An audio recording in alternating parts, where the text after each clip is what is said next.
கர்த்தர் சொன்னதை மட்டும் தான் கேட்கணும். ஆண்டவர் 10 வருஷம் சொன்னாருன்னா அதுதான் என் காதுல கேட்கணும். சாத்தான் 10 நாள்ல சொன்னா அது என் காதுக்கு வேண்டாம். ஆனா அதுதான் நமக்கு பிடிக்குது. எரேமியாவே சொல்றார், ஆமேன் கர்த்தர் அப்படியே. எல்லாருமே அதுதான். தேவன் ஒன்றை வைத்திருக்கு. அதனாலதான் இந்த இது எழுதும் போதே கர்த்தர் எப்படி எழுதுறாங்க, மீதியானவர்களுக்கு. கர்த்தர் உங்க மேல ஒரு நுகத்தை வச்சாருன்னா அவங்க தீபம் அணையார். ஆனா அந்த மர நுகம் இரும்பா மாறுச்சுன்னா கேரண்டி கிடையாது. மரம் இரும்பா மாறதுக்கு காரணம் என்ன? சில அனனியாக்களை வச்சு நம்முடைய நுகத்தை, நம்முடைய கட்டை என்ன செய்ய வைக்கிறோம்? அவிழ்க்க வைக்கிறோம். இன்னைக்கு சாயங்காலம் எங்க வீட்டுக்கு ஒரு அனனியா வரார். எதுக்கு? கட்ட அவிழ்க்க.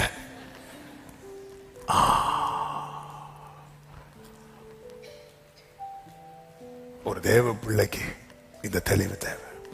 சந்தோஷம்தான் ஆண்டவரே, இவங்க மூலமா சொல்லி இருக்கிறீங்க, சந்தோஷம்தான். ஆனா இது நீங்க அனுப்பாத வார்த்தைன்னா வேண்டாம்பா.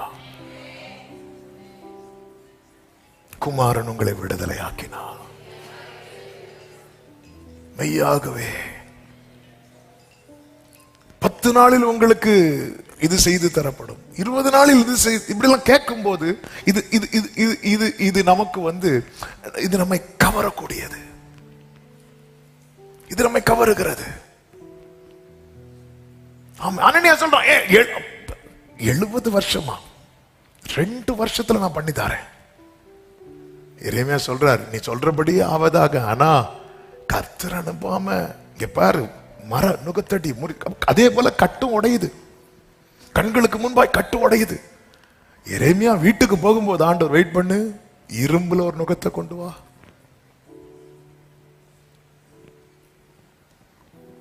ஆமென். இங்க பாரு, சிறையிருப்பை திருப்புவேன் ப்ராமிஸ் பண்ணது நான் திருப்புவேன். ஆண்டவருக்குன்னு ஒரு டைம் உண்டு. அவர் எல்லாவற்றையும் ஆதின் காலத்தில் அவர் செய்ய நினைத்தது ஒன்றும்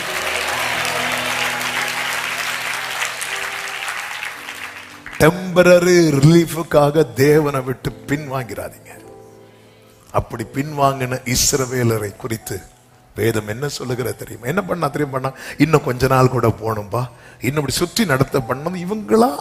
இவங்களா ஒரு பிளானுக்குள்ள வராங்க. நம்ம ஒரு தலைவனை ஏற்படுத்துவோம், நம்ம நடப்போம், நம்ம எகிப்துக்கு போவோம். அப்போ கர்த்தர் மோசையை கொண்டு சொல்லுகிறார், இந்த வேர்டை கவனிங்க. என்னாகமம் 32வது அதிகாரம் அதனுடைய 15வது வசனத்தை வாசிக்கலாம். நீங்கள் அவரை விட்டு, இந்த வேர்டை கவனிங்க, பின்வாங்கினால் அவர் இன்னும் அவர்களை வனாந்திரத்தில் இருக்க பண்ணுவார். இன்னும் இருக்க பண்ணுவார். எங்க இருக்க பண்ணுவார்?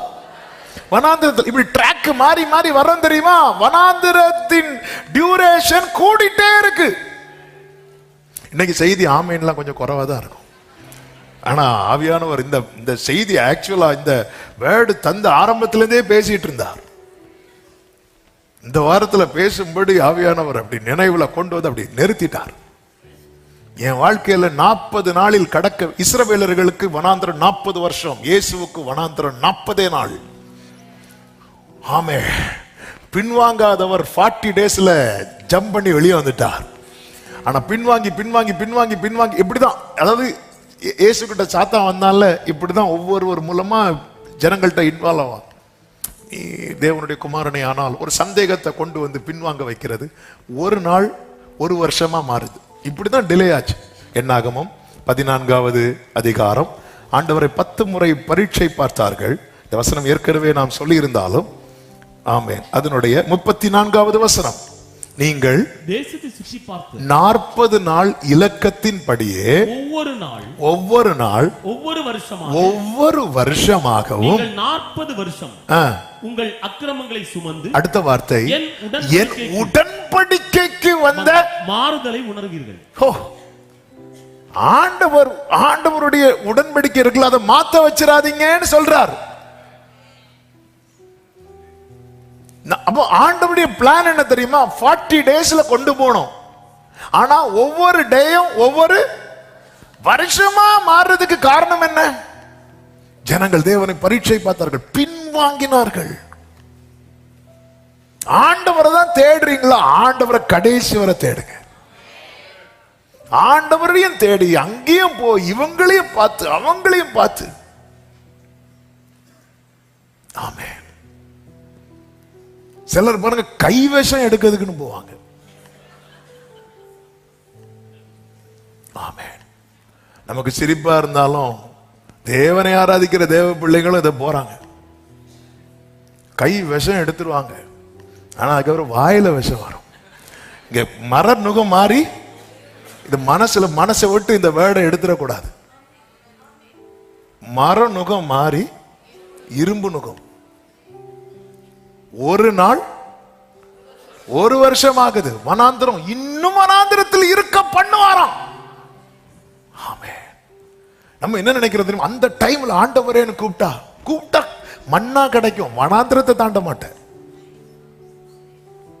வனாந்திரத்தை தாண்டணும்னா உத்தம இருதயத்தோடு. என் தாசனாகி யோசுவா வேற ஆவியுடையவன். ஒரு நாள் ஒரு வருஷமாய் 40 நாள் 40 வருஷம் ஆச்சு. இதுல பாதிக்கப்பட்டது யாரு தெரியுமா? யோசுவா பாதிக்கப்பட்டான். ஆனால் யோசுவாவுக்கு பலன் குறையல. ஆமென். என்னதுன்னு அர்த்தம்? என்னதுன்னு அர்த்தம்? ஆண்டவர் உங்களை வனாந்திரத்துல எவ்வளவு இருக்க வைக்கிறாரோ அவ்வளவு உங்களுக்கு ஆயுள் கட்டி.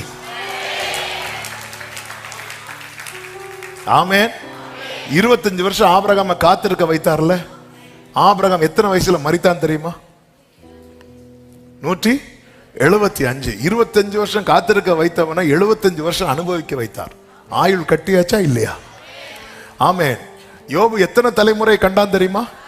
4 தலைமுறையை கண்டான்.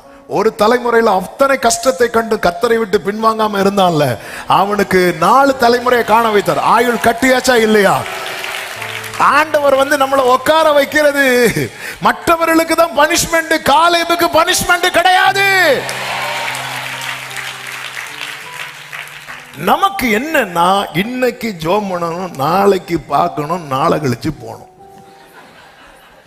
அப்படின்னா ஓகே. ஆண்டவர் எவ்வளவு அதான் மெதுவாய் ஓடுகிற சீலவாமின் தண்ணீரை நீ என்ன பண்ற தெரியுமா? அசட்ட பண்ற. என்னுடைய ஆசை என்ன நினைக்கிற? ஆண்டவருடைய ஆசை என்ன நினைக்கிற? நீடித்த நாட்களால் அவனை திருப்தியாக்கி. நம்ம அதை விட்டுட்டு உடனே அவ்வளவுதான் முடிச்சு. ஹல்லேலூயா. கர்த்தருடைய ஆலயத்துல பச்சையான ஒலிவ மரம் போல அவர்கள் கேதுரு மரங்களை போல இருப்பார்கள். இப்படிதான் ஒரு வளர விடுறார். கீழே வேர் பற்றி பூத்து காய்ச்சி அதை விட்டுட்டு திடீர்னு ஒரு மழை பெய்யும் பாருங்க, அப்படி ஒரு காளான் முளைக்கும். கண்களுக்கு எப்படி இருக்கும் தெரியுமா? ஆஹா. அடுத்த நாள் பார்த்தா காளான். கர்த்தர் தேவ ஆண்டவர் அப்படி நமக்கு எந்த ப்ராமிஸுமே தரல. வனாந்திரத்தில் நடத்தி கொண்டிருக்கும் போது நிறுத்தி, மோசே நிறுத்தி உபாகம் 1வது அதிகாரம் எடுக்க வேண்டாம், அப்படி நின்னு அப்படி திரும்பி பார்த்து சொல்றார், நீங்கள் இப்பொழுது இருக்கிறதை பார்க்கலாம் 1000 மடங்கு. நீங்க வேர்டை எப்பவுமே ஃபியூச்சரா பார்த்து போயிட்டே இருக்கணும். பின்வாங்கினா என்னாகும்? 32:15 ஒரு விசை கூட இந்த வசனத்தை உங்க கண்களை விட்டு திருப்பாதிருங்கள். நீங்கள் அவரை விட்டு பின்வாங்கினால் அவர் இன்னும் வனாந்திரத்திலே இருக்க பண்ணுவார். நான் இன்னும் வனாந்திரத்தில் இருக்கணுமா, வனாந்திரத்தை தாண்டணுமா என்பது நான் எடுக்கிற தீர்மானத்தில் இருக்கிறது. நான் என்ன தீர்மானம் எடுக்க போறேன்? நான் இன்னும் வனாந்திரத்தில் இருக்கணுமா, இன்னும் கஷ்டப்படணுமா? இல்ல ஆண்டவரே, இந்த வனாந்திரத்தை விட்டு. வேதம் சொல்லுகிறது, ஆவியானவரின் பலத்தினாலே அவர் கலிலேயாவுக்கு போனார். 40 நாள்ல இயேசு கிறிஸ்து வனாந்திரத்தை தாண்டினாரே. ஆமே. நம்முடைய ஹீரோ முந்தின ஆதாம் அல்ல, நம்முடைய ஹீரோ பிந்தின ஆதாம். நம்முடைய ஹீரோ மோசே அல்ல, நம்முடைய ஹீரோ மோசேயிலும் பெரியவர். 40 நாள்ல வனாந்திரத்தை கடந்து வந்தவர். ஆமீன் சொல்லுங்க பார்க்கலாம். கர்த்தர் தருகிற விடுதலை தான் மெய்யான விடுதலை. கர்த்தரிடத்திலிருந்து வராத எந்த விடுதலையும் அது இன்று விடுதலை போல தோன்றினாலும் அது நாளை இன்னும் பலத்த கட்டுக்குள்ளே தான் நம்மை கொண்டு போகும். ஆவியானவர் சபைகளுக்கு சொல்லுகிறதை காதுள்ளவன். ஆமென். 5ன்னு சொல்லிட்டானோ. ஹalleluya. இது ரொம்ப முக்கியம், ரொம்ப முக்கியம். சிலர் பாருங்க, உடனே நல்லா இருக்கு, உடனே எல்லாமே ஓகே ஆனது மாதிரி இருக்கு, அடுத்து ஒரு பெரிய யோசேப்பு லைஃப்ல விடுவிக்கப்படுவார், அகப்படுவார், விடுவிக்கப்படுவார், இப்படிதான் யோசேப்பு லைஃப் போயிட்டு இருக்கு. ஆனா 30வது வயசுல கர்த்தர் ஒரு விடுதலை கொடுத்தார் பாத்தீங்களா, அது பெர்மனன்ட் ரிலீஃப். ஆமா, போர்த்திபார் கண்ணுல தயை கிடைக்குது, என் வீட்டுல வந்து நெல் தான் திருப்பி உள்ள, இப்படிதான் போயிட்டே இருக்குது. குழியில தூக்கி போட்டாங்க, தூக்கி எடுத்தாங்க. தூக்கி எடுத்ததும் யோசேப்பு என்ன நினைச்சிருப்பா தெரியுமா, அப்பாடா. ஏன்னா அவர் அண்ணேன்னு கெஞ்சினார், அண்ணன் தூக்கிட்டார். தூக்கி முடிச்சதும் பார்த்தா 20 வெள்ளி காசுக்கு வச்சுட்டார். என்னன்னு இப்படி பண்ணிட்டீங்க, இதுக்கு நான் அந்த குழியிலே கிடந்திருப்பேன். So temporary relief. ஏன்னா கர்த்தர் கை வைக்கல, கர்த்தர் அவனோடு இருந்தார் மட்டும்தான் இருக்கும் பைபிள்ல. அவன் தயை கிடைக்க பண்ணிட்டே இருந்தார், ஃபேவர் கிடைக்க பண்ணிட்டே இருக்கிறார். சிறையில் இருந்தால் அந்த ஃபேவர், நுகத்தில் இருந்தால் அந்த ஃபேவர், தீயை தண்ணீரை கடந்தால் அந்த தயவு கிடைச்சிட்டே இருக்கும்.